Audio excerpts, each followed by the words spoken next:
Peçamos a intercessão de Nossa Senhora. Ave Maria, cheia de graça, o Senhor é convosco. Bendita sois vós entre as mulheres, bendito é o fruto do vosso ventre, Jesus. Santa Maria, Mãe de Deus, rogai por nós, pecadores, agora e na hora de nossa morte. Amém. Nossa Senhora, Rainha dos Anjos, rogai por nós. queridos irmãos, a igreja celebra o 5º domingo do tempo comum e neste domingo nós somos convidados a meditar sobre a página do Evangelho de Lucas. Ao longo deste ano, escutaremos atentamente todos os domingos o evangelista Lucas nos apresentando e nos ensinando aquilo que nosso Senhor Jesus Cristo transmitiu e ensinou. O texto, como eu disse no início da homilia, no início da missa, ele nos apresenta a vocação do apóstolo Pedro. E é interessante que há 2 domingos, quando celebrávamos o 3º domingo do tempo comum, recordemos que Jesus estava lá na sinagoga de Nazaré, ensinando. Ele abriu o texto do livro do profeta Isaías, no capítulo 61, e fez a leitura daquela parte do texto em que fala do Messias, que ele veio para anunciar a boa nova aos pobres, evangelizar os corações feridos, libertar os cativos, anunciar o ano da graça do Senhor, e concluiu dizendo que hoje se cumpria esta passagem da Escritura que acabastes de ouvir. Jesus sai da sinagoga e vai para uma outra região. Ele vai para a região do lago de Genezaré, isto é, o rio de Tiberíades, que é o maior rio ali em Nazaré. É praticamente um mar de água doce. E é ali que Jesus vai passar boa parte do seu ministério, neste local. E interessante, o texto começa dizendo que aquela multidão, que inclusive escutaram Jesus na sinagoga, e outras pessoas que iam ouvindo Jesus, apertavam Jesus. A multidão estava como que comprimindo nosso Senhor, porque, o Evangelho diz, porque as pessoas queriam ouvir a palavra de Deus. As pessoas estavam sedentas de Deus. As pessoas queriam escutar nosso Senhor, que eles estavam transmitindo ensinamentos, ensinando verdades. E tais verdades estavam clareando o intelecto das pessoas, para as pessoas fazerem o quê? Aderirem à fé. Aqui nós temos um aspecto interessante, que uma das manifestações mais claras da ação do Espírito Santo é a docilidade na escuta da palavra de Deus. Se você quer saber se você é uma pessoa cheia do Espírito Santo, se você é movido pela graça, é se perguntar se você é dócil à palavra de Deus, à escuta da palavra de Deus. Ou seja, quando Deus nos pede algo, você tem docilidade em acatar aquilo que Deus lhe pede. O texto continua. Jesus vê então 2 barcas paradas na margem do lago. Os padres da igreja veem nessas 2 barcas o símbolo da evangelização que acontece para os judeus, numa barca, e a evangelização que precisa acontecer aos pagãos. E Jesus não gosta de ver barcas paradas, isto é, barcas inoperantes, sem atividade. Jesus vê as barcas, ele viu que os pescadores haviam desembarcado, e ele sobe numa das barcas, e pede para Pedro para afastar-se um pouco.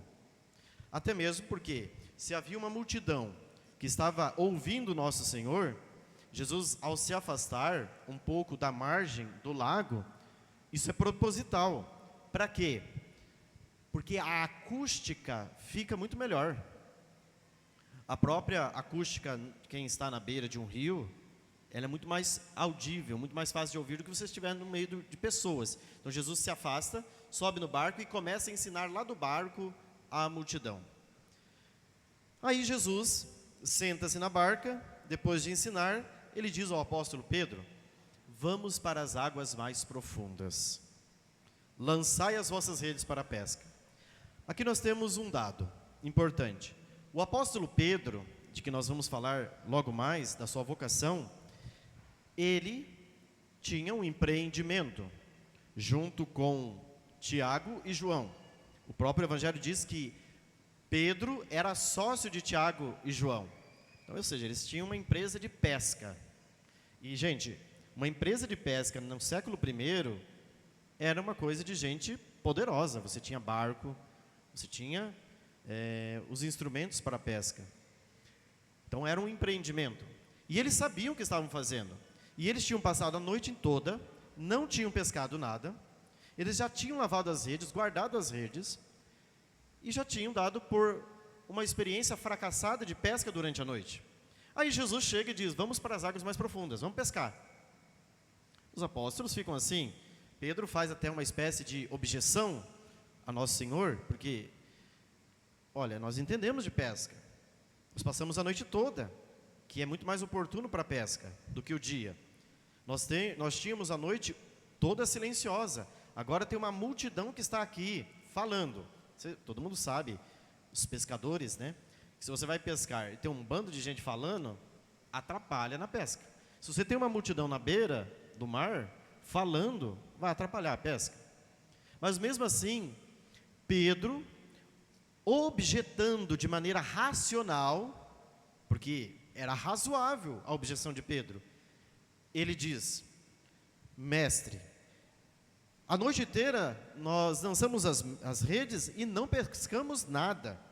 Mas aqui vem a palavra do apóstolo Pedro: mas em atenção à tua palavra, vamos lançar as redes. Então aqui nós vamos passar para o segundo ponto dessa homilia. Vamos falar da vocação do apóstolo Pedro. E no último ponto nós vamos falar sobre a obediência da fé. O apóstolo Pedro, ele é um homem que encontrou-se com nosso Senhor. Segundo o relato do Evangelho de Marcos e Mateus, o encontro de Pedro é muito rápido. O Evangelho diz que Jesus estava passando à beira do mar, viu dois irmãos, Pedro e André, olhou para eles, disse: vem, segue-me. Eles deixaram a rede e o pai e seguiram Jesus. Ponto. É isso que fala da vocação de Pedro. O Evangelho de Lucas, ele faz uma abordagem mais pormenorizada, como nós vimos hoje. Existe todo um relato para falar a respeito da vocação do apóstolo Pedro. Mas o Evangelho de São João, ele nos dá alguns dados interessantes. Por quê? No início do Evangelho de São João, capítulo 1, João Batista está pregando. O Batista está anunciando a conversão. E Pedro, André, Tiago e João eram discípulos de quem? De João Batista. Num dado momento, André e João veem Jesus passando. E João Batista aponta com o dedo para Jesus e diz: eis aí o Cordeiro de Deus. A partir daquele momento que João Batista apontou para Jesus, André e João deixam de seguir João Batista e começam a seguir Jesus. Quando Jesus percebe que os dois estão seguindo, Jesus volta-se para eles e diz assim: o que vocês estão procurando? Aí eles olham para Jesus: mestre, onde moras? Jesus diz: vem e vê, vem conhecer. Então eles foram, conheceram, ficaram com o nosso Senhor, e a partir daquele momento não deixaram mais Jesus. Então eles fizeram uma experiência com Jesus. Aí André volta, contra para Pedro e diz: olha, encontramos o Messias, aquele que as Escrituras dizia. A partir desse momento Pedro encontra-se com Jesus. Jesus diz para ele: Pedro, tu é Quefas, pedra, em você está o fundamento, você é a rocha firme. A partir daquele momento Pedro começa a seguir Jesus. Conforme o Evangelho de hoje, Pedro ainda é um homem frágil na fé. Nós notamos claramente, é um homem que ainda faz objeções racionais. Ou seja, 2 mais 2 é igual a 4. Ou seja, lançar as redes durante o dia com esse monte de gente na beira da praia, na beira do mar, não vai funcionar. Mas Pedro obedece à voz, à palavra de Jesus, mesmo racionalmente não compreendendo. E isso vai seguir por todo o Evangelho. Vamos fazer um breve histórico de Pedro. Então Pedro segue seu caminho. Lá pelas tantas, Pedro vai fazer aquela bonita profissão de fé. Quando Jesus pergunta, quem dizem os homens que eu sou? Pedro acertadamente vai dizer, tu és o Cristo, tu és o ungido, tu és o Filho de Deus. Ao mesmo tempo que Pedro faz esta profissão de fé, Jesus começa a anunciar para os apóstolos que ele vai morrer na cruz. Quando ele começa a anunciar que vai morrer na cruz, São Pedro intervém e diz, não, que Deus te livre disso, Senhor. Aí Jesus repreende o apóstolo Pedro dizendo, olha, vai para longe de mim, porque você não pensa como Deus, e sim como os homens. Num outro momento, Pedro vai estar caminhando sobre as águas, porque Jesus diz, vem Pedro. Pedro encontra-se com o Senhor no meio do mar, acha que é um fantasma, Jesus diz, não, sou eu, pode vir. E no meio do caminho, o que acontece? Pedro afunda. Aí ele dá um grito, Senhor, salva-me. E Jesus toma a mão de Pedro e diz, homem fraco na fé, por que duvidastes? Pedro afundou na sua mediocridade, no seu coração vacilante. Mais adiante, Pedro na última ceia vai intervir quando Jesus começa a lavar os pés dos apóstolos, né? Jesus começa a realizar o gesto de lavar os pés, e o Pedro chega e diz, Senhor, tu me lavas os pés? Não, lava também todo o meu corpo, me dá um banho, né? Jesus diz, Pedro, se eu não lavar os teus pés, você não vai ter parte comigo. Esse Pedro sai de maneira valente e corajosa, quando no Horto das Oliveiras, os soldados do sumo sacerdote vão lá apreender Jesus. Pedro pega a espada, tira da sua bainha e corta a orelha do servo de Malco, do sumo sacerdote. Olha a valentia. Mas esse mesmo Pedro valentão, corajosão, ele daqui 2, 3 minutos vai negar Nosso Senhor na porta do templo, para uma criada que vai dizer, não é tu que andava aqui com aquele nazareno? Pedro diz, não sei quem é, não sei nem de que você está falando, você está doida? Esse mesmo Pedro é um homem que vai, conforme a segunda leitura de hoje, segundo o apóstolo Paulo, ele vai ter uma visão do ressuscitado, coisa que os evangelhos não dizem, que Pedro teve um encontro com o ressuscitado. A primeira carta de São Paulo aos Coríntios diz que Jesus apareceu a Cefas, e depois vai aparecer aos 12. Então, ele teve um encontro com Jesus, depois da ressurreição. E em Pentecostes, Pedro vai receber a ação do Espírito Santo, corajosamente vai sair pregando o Evangelho, vai ser preso e vai terminar sua vida na cidade de Roma, crucificado de cabeça para baixo. Pronto. Essa é a história do apóstolo Pedro. Que história fracassada, né? Terminar morrendo numa cruz de cabeça para baixo, porque ele não aceitou ser crucificado como Jesus, não se achava digno, pediu para crucificá-lo de cabeça para baixo, se fosse para fazer.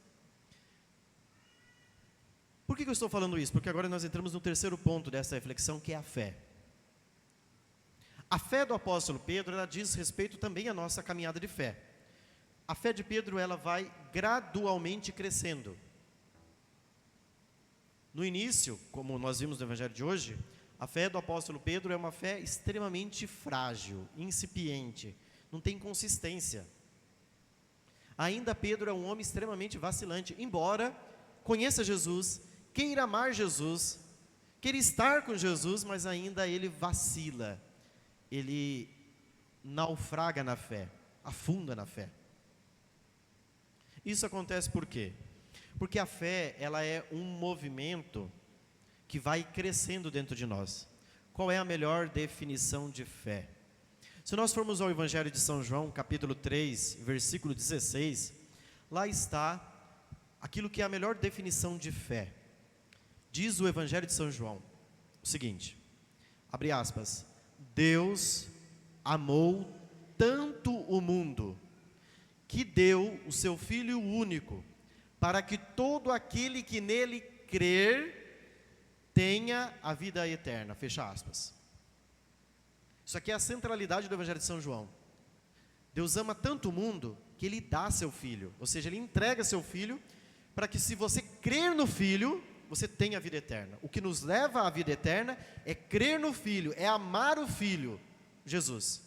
E Pedro quer amar esse Jesus, quer ser ousado a tal ponto que ele dê a vida por Jesus. Só que a fé, ela vai de fé em fé amadurecendo. É como a experiência de andar de bicicleta. Quando você vai aprender a andar de bicicleta, você pode aprender na teoria. Olha, você monta e precisa equilibrar. Só que uma criança, quando vai andar pela primeira vez de bicicleta, ela não consegue o equilíbrio. Então, o papai vai lá, dá o suporte, ou coloca o quê? As rodinhas, que são instrumentos para que a criança comece a aprender a equilibrar. Então, ela vai começando a dar os primeiros passos, vai começando a andar de bicicleta, a tal ponto que o pai vai lá, levanta um pouquinho a rodinha, levanta mais um pouquinho e tira a rodinha. Então, a criança já está andando de bicicleta. Mas essa criança, que está andando de bicicleta, ainda tem, vamos dizer, uma fé insuficiente. Por quê? Porque ela não é capaz de pegar a sua bicicletinha e ir para a Aparecida de bicicleta pedalando, não é verdade? Então ela precisa fazer o quê? Ela precisa de muito preparo. A fé é isso. A fé, ela vai sendo preparada. Você vai crescendo de fé em fé. Então você vai aumentando a fé. Não é porque você tem um pouco de fé que você pode chegar e dizer, pai, padre, eu tenho muita fé. Ontem eu dizia na homilia da noite, olha, as pessoas que têm e dizem assim, olha, padre, eu sou uma pessoa de muita fé, eu já acho que é soberba. E é satânica essa soberba. Porque, para você dizer que tem muita fé, você seria humilde para não dizer. Então, ai, nossa, padre, eu sou um homem de fé, sou valente.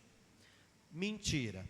Vai lá, lê os 4 primeiros capítulos do livro de Jó, e vê se você dá conta daquilo.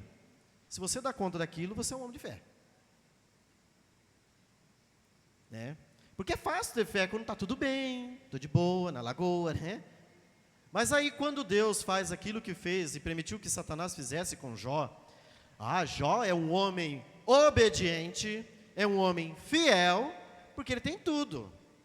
Mas tira algumas coisinhas dele e você verá que Jó vai vacilar e vai naufragar na fé.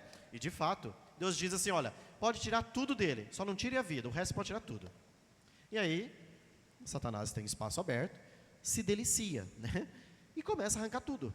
Arranca todos os bens que ele tinha muito gado, num raio, os gados morreram todos, ele tinha muitas posses, perdeu tudo.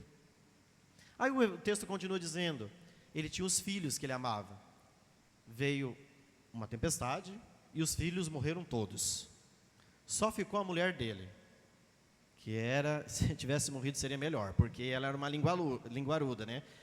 Ela ficava infernizando, olha aí, você crê nesse Deus, mas esse Deus já te arrancou tudo, te arrancou os bens, levou teus filhos, até que Jó foi acometido de uma doença, que ele tinha que enxugar as suas feridas com cacos de telhas, porque não tinha mais nada. Dá conta disso? Aí você pode dizer, padre, eu sou uma pessoa de fé, porque eu já fui provado até as espinhas e dou conta. Ai, padre, eu sou de fé. Tem uma dorzinha no calcanhar, já está, ai meu Deus do céu, ai, porque Deus permitiu isso para mim? E fica naquela choradeira. Não. Vocês viram que a fé, ela vai lenta e gradualmente crescendo? Hoje você vem aqui e pede, Senhor, dá mais fé. Amanhã de novo, depois. Não se canse de pedir a fé. E não ouse dizer que você é de fé. Sempre diga, olha o que Pedro diz, Senhor, quando ele vê a pesca milagrosa, ele diz, Senhor, afasta-te de mim porque eu sou um lixo. Eu sou um pecador. Porque o espanto se apoderou de Pedro, de ver aquela cena estupenda. E ele viu a sua miséria. O Senhor é tão milagroso, o Senhor é poderoso, o Senhor é o Quírios, e eu sou um nada. E aí você ainda ousadamente vai dizer, nossa, eu sou um homem ou uma mulher de fé. Os apóstolos passam o evangelho inteiro pedindo, Senhor, aumenta a nossa fé. Senhor, aumenta a nossa fé. Senhor, aumenta a nossa fé. Senhor, aumenta a nossa fé, senão a gente perece. E você vai lá dizer que você tem fé. Tem um pouquinho, padre, mas é uma vergonha. É incipiente, é frágil. Vocês imaginem, se nosso Senhor hoje, no capítulo 5 do evangelho, ele chegasse, Pedro, então, deixa eu te contar uma coisa. Você vai me seguir, certo? Mas eu vou contar o enredo da sua história. E a sua história vai ser assim, pá, pá, pá, pá. E você, Pedro, sabe como você vai terminar? Morrendo na cruz de ponta cabeça. Você acha que Pedro teria ficado com o nosso Senhor? Não. Eu vou fugir desse cara. Esse cara é até doido. Então, isso daqui é uma coisa extraordinária. Que nosso Senhor nos ensina que na fé só existe uma coisa, gente: confiança na providência de Deus. Para de querer saber qual vai ser o enredo final da história. Confia. Confia em Deus. Ele conduz a história. Ai, padre, será que eu vou morrer mártir? Será que o Brasil vai chegar a se instalar aqui o comunismo e nós vamos ser mortos defendendo a fé? Não sei e não me interessa saber. Vivo hoje. Se lá porventura chegar um regime que venha nos oprimir e a gente tem que dar o bom testemunho da fé e morrer mártir, vamos esperar que Deus nos dê força, porque não sabemos se vamos dar conta. Nós não sabemos. Então tem que parar com esse negócio. Isso mais parece jogar búzios, né? Jogar cartas para tentar descobrir o futuro.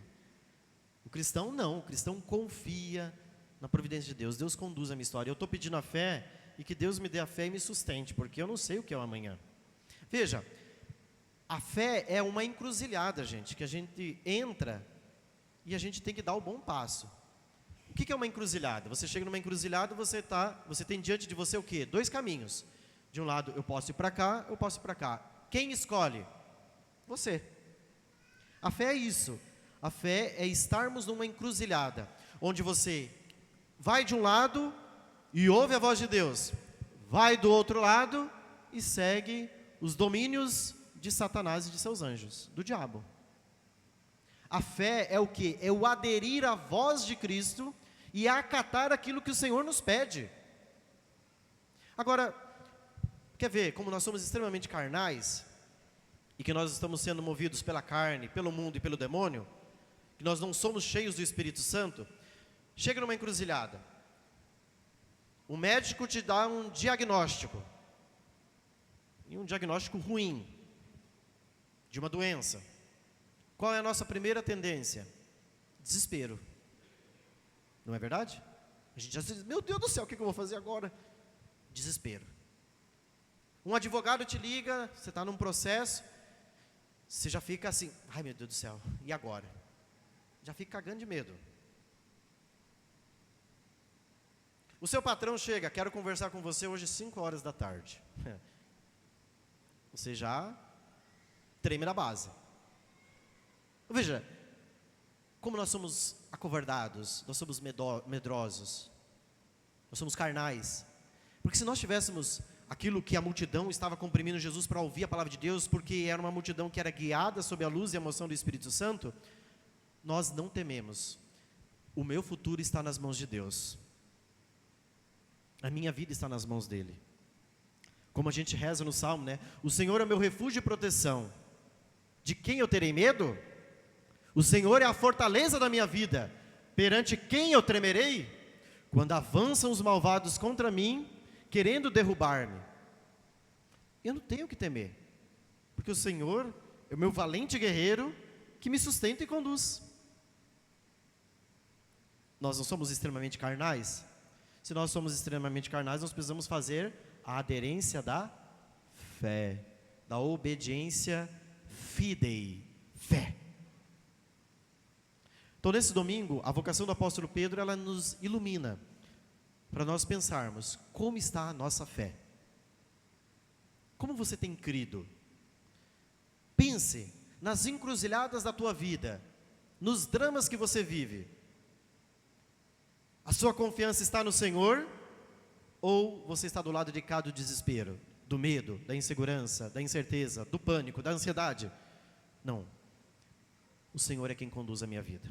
Eu confio nele. Deus é meu amigo. E Ele sendo meu amigo, Ele não pode permitir que uma coisa de má me aconteça. Pode ser que naquela circunstância, tudo é tempestade, mas Deus vê além, Deus vê o fim. E Ele sabe que aquela tempestade é necessária para que eu seja purificado, para que eu cresça na fé e dê um passo na fé e cresça. Vocês creem que Deus é amigo de vocês? Creem sim ou não? E nas horas de provação, vocês creem que Ele é amigo de vocês? Quando a coisa está apertando, vocês não desconfiam dEle? Às vezes a gente desconfia, né? Às vezes a gente pensa que é castigo. Deus está me castigando. Eu devo ter cometido um pecado muito grave, então Ele está me castigando. O que eu fiz de errado, né? Então nós somos vacilantes, nós tropeçamos na fé. Mas, meus irmãos, nós somos convidados nesse domingo a pedir ao apóstolo Pedro, que conforme o Evangelho de Lucas, capítulo 22, tem a missão de confirmar a fé dos irmãos. Que o apóstolo Pedro nos ajude a confirmar a nossa fé, através da vocação do ministério petrino, ele sendo o primeiro dos apóstolos, aquele que recebeu de Jesus a autoridade de governar a Santa Igreja Católica. Que o apóstolo Pedro confirme a nossa fé. Essa passagem que eu citei de Lucas capítulo 22 é uma cena intrigante, porque Jesus diz assim para Pedro: Pedro, o demônio, Satanás, pediu para passar você na peneira. Eu, porém, Pedro, orei por ti para que a tua fé não desfalecesse. O que Jesus está dizendo? Olha, o demônio pediu para te peneirar, ou seja, se ele passar você na peneira, não sobra nada. Você é areia, Pedro. Você não é uma rocha. Se você fosse uma rocha firme, pode passar a peneira, bater a peneira, não vai cair. Satanás pediu para peneirar-vos, porque ele sabia que se ele passasse na peneira não ia sobrar nada. Mas eu, Pedro, Jesus, orei por ti para que a tua fé não desfalecesse. Vai e confirma a fé dos teus irmãos.